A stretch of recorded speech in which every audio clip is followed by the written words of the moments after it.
ما هي الفاكهة التي يصنفها البعض ضمن الخضروات؟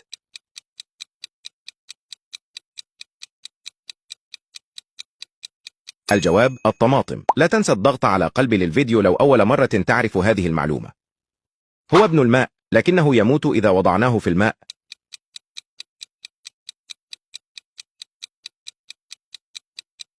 الجواب الثلج.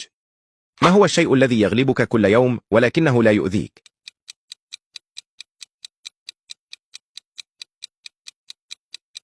الجواب الجوع. قم بعمل حركة الإكسبلور لو كانت المعلومة مفيدة.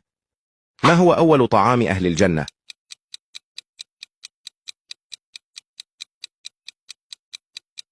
الجواب كبد الحوت. ما هو الشيء الذي يأكل ولا يشبع؟